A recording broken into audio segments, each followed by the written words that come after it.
Presiden Joko Widodo membantah jika sikapnya melunak setelah ditelepon Perdana Menteri Australia Tony Abbott. Jokowi menjelaskan bisa saja kata-kata dan gaya berkomunikasinya lunak, namun hal ini tidak mengubah keputusannya untuk mengeksekusi mati 2 terpidana kasus narkoba asal Australia. Saya kan ditelepon, ya saya jawab kan bahwa saya tahu situasi di Australia, saya mengerti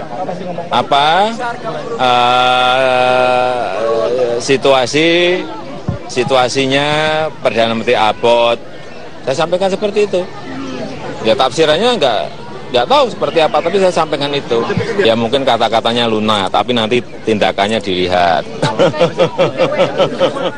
Di akhir minggu ini, Lapas Kerobokan tetap terlihat ramai dikunjungi para keluarga terpidana. Untuk mengetahui seperti apa situasi terkini dari lapas, kita bergabung dengan Rahka Susanto. Rahka, seperti apa suasana terkini pengamanan di Lapas Kerobokan? Apakah keluarga terpidana mati juga terlihat di lapas hari ini? Putri, sampai dengan saat ini kondisi Lapas Kerobokan memang relatif sepi jika dibandingkan dengan hari kemarin. Dikarenakan pada hari Sabtu Minggu tidak terlalu banyak aktivitas yang terlalu mencolok di sekitar Lapas Kerobokan. Walaupun sebenarnya Lapas Kerobokan masih terus dijaga oleh personil kepolisian. Dan dari pantauan kami pagi ini, keluarga dari terpidana mati Mayoran Sukunmaran sempat datang ke Lapas Kerobokan. Ini adalah Ibu Mayoran Raji Sukunmaran, dan Raji sendiri datang ke Lapas Kerobokan ditemani oleh Konsulat Jenderal Australia yang menetap di Bali. Tidak lama berselang, sempat datang juga adik dari Andrew Chan, ya ini adalah Michael Chan, yang datang beberapa kali sempat keluar masuk dalam Lapas Kerobokan. Namun kami juga tidak mendapatkan statement dari kedua belah keluarga, dikarenakan memang dalam setiap kunjungannya keluarga biasanya enggan untuk berkomentar ataupun mengeluarkan statement dalam setiap kali kunjungannya. Besok merupakan hari Minggu, dan biasanya pada hari Minggu ini tidak ada jadwal kunjungan, namun tampaknya akan cukup berbeda jika kita bandingkan dengan keluarga 2 narapidana ini, dikarenakan keluarga masih tetap dapat berkunjung pada hari Minggu, mengingat status dari 2 terpidana ini yang sampai dengan saat ini saja ditempatkan di tempat khusus yang cukup steril dan mendapatkan perlakuan yang berbeda dibandingkan dengan napi lainnya, terutama dari sisi penjagaan, di mana memang kedua napi ini ditempatkan di tempat khusus yang pernah dipakai sebagai tempat tahanan bagi Imam Samudra sewaktu ditahan di Lapas Kerobokan. Dan dari pantauan kami sampai dengan saat ini juga belum ada kejelasan kapan 2 narapidana ini akan dibawa menuju ke Lapas Nusa Kambangan di Cilacap, Jawa Tengah untuk menjalani eksekusi mati. Meskipun demikian, seluruh penghuni lapas, maksud kami dalam artian adalah penjaga lapas maupun juga pihak dari kepolisian, TNI dan juga Kejaksaan Tinggi di Bali sudah mempersiapkan bagaimana skenario nantinya jika pemindahan terjadi. Dan beberapa hari lalu juga sempat ada simulasi tentang bagaimana nantinya jika pemindahan ini dilakukan, mulai dari Lapas Kerobokan dibawa menuju ke Lanut Ngurah Rai dan akan dibawa menuju ke Lapas Nusa Kambangan. Namun sampai dengan saat ini pihak dari Kejati Bali masih menunggu adanya koordinasi dengan Kejagung yang berada di Jakarta mengenai kapan akan ada pemindahan dan kapan eksekusi akan dilaksanakan.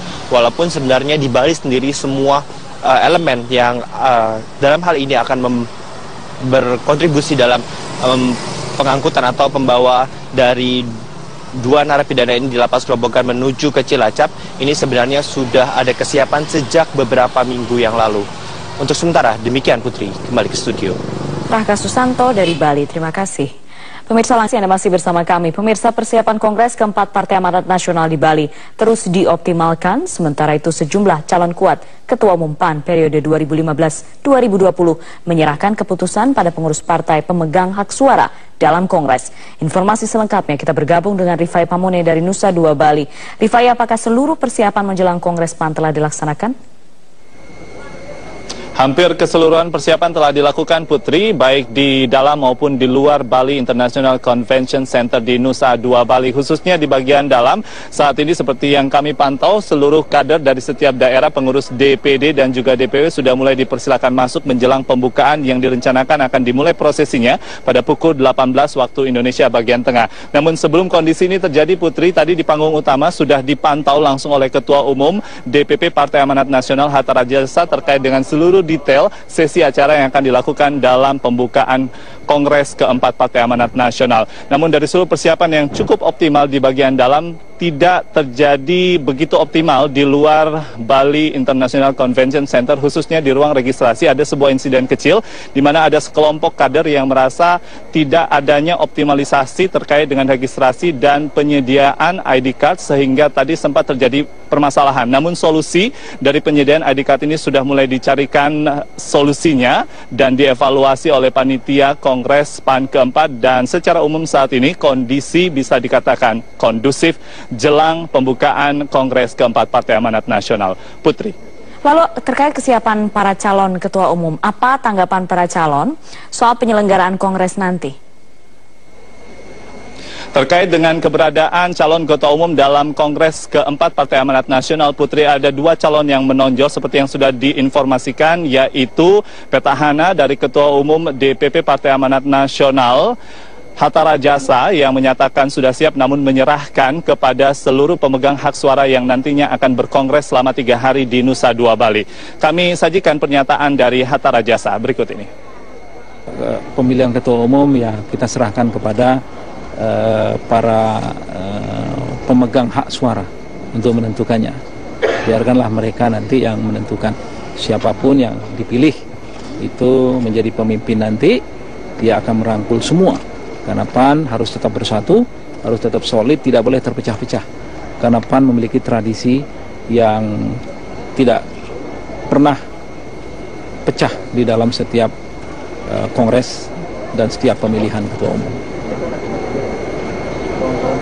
Sementara itu, Putri, calon ketua umum lainnya yang juga saat ini menjabat sebagai Ketua MPR RI dan juga Ketua DPP Partai Amanat Nasional Zulkifli Hasan menyatakan bahwa bersama dengan pendukungnya sudah mendengarkan aspirasi dari setiap DPW. Lebih dari 20 DPW diklaim mendukung keberadaan Zulkifli Hasan untuk menjadi calon ketua umum Partai Amanat Nasional periode 2015-2020.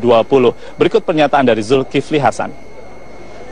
Saya dengar ya suara-suara,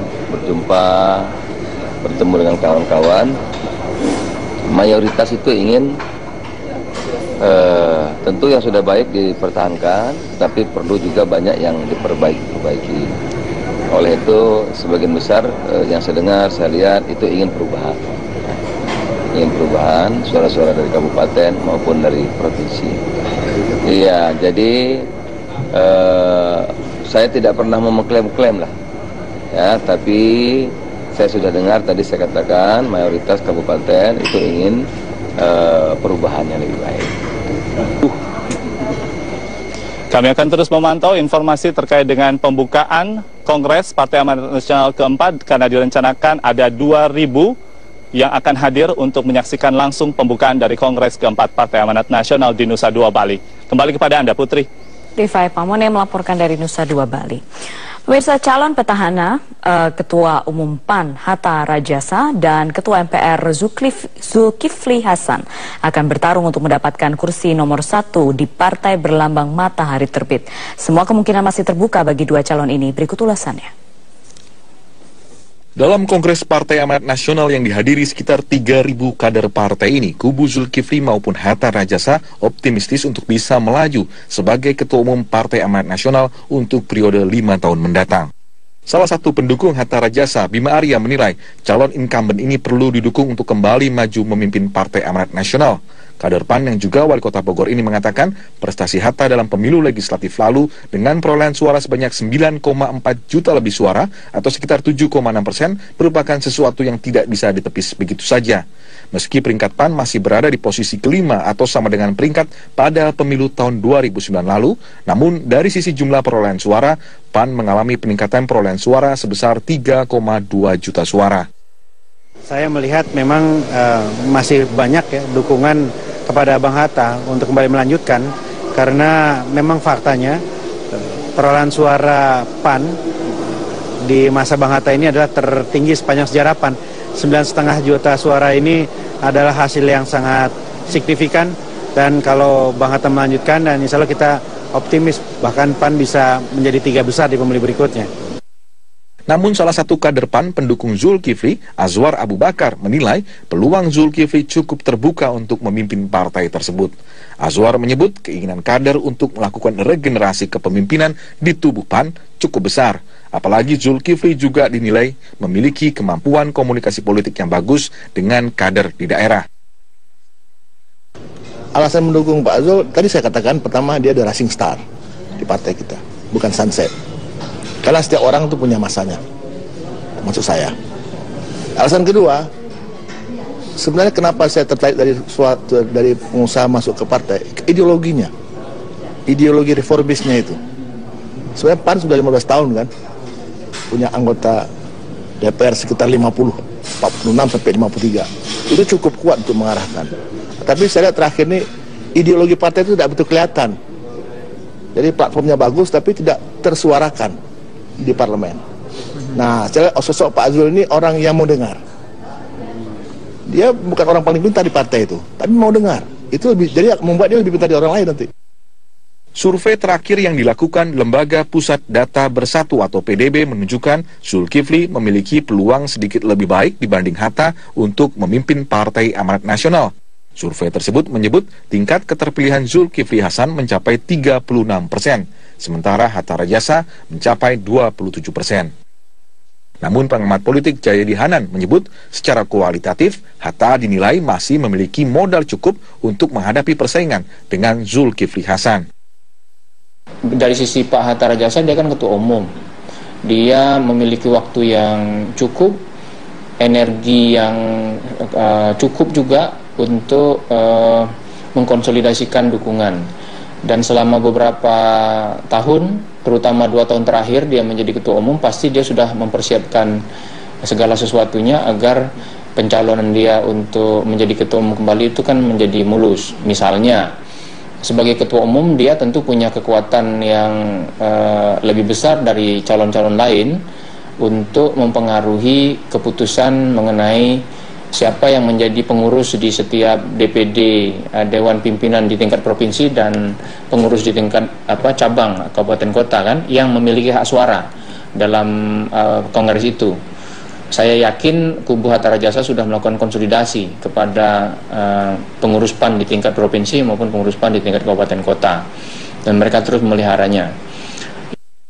Partai Amanat Nasional yang pada pemilu legislatif lalu menduduki peringkat kelima tentu akan membebankan pada ketua umum mendatang untuk mampu membawa perolehan dan posisi lebih baik pada pemilu berikutnya.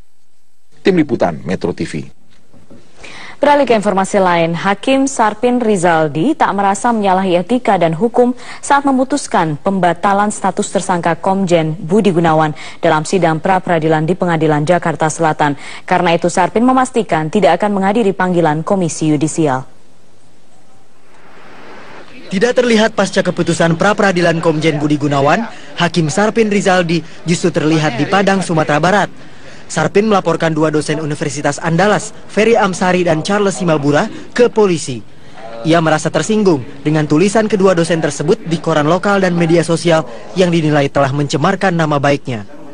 Tidak hanya itu, Sarpin menegaskan tidak akan menghadiri panggilan Komisi Yudisial. Ia merasa tidak pernah menyalahi etika dan hukum sebagai hakim saat membebaskan Komjen BG dari statusnya sebagai tersangka oleh KPK. Sebelum di sidang saja saya sudah ditekan. Kayak yang dekat, Pak. Anda nonton TV? Ya, nonton. Nah, kok lagi sama saya? Tapi penekanannya saya nggak tahu, Pak. Nggak tahunya gimana? Dibilangnya apa? Hakim bermasalah. Bisa nggak dia buktikan saya bermasalah?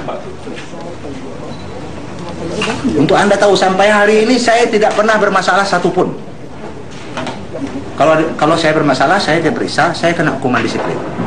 Kalau saya bermasalah yang diperiksa KY, saya dihukum.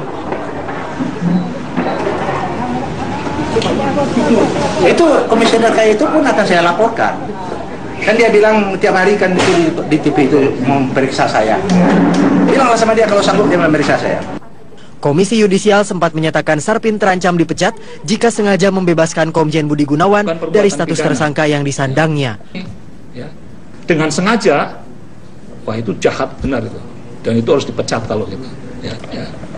Sengaja untuk membebaskan atau untuk menangkan satu pihak, tapi sengaja itu secara etik itu sudah jahat ya.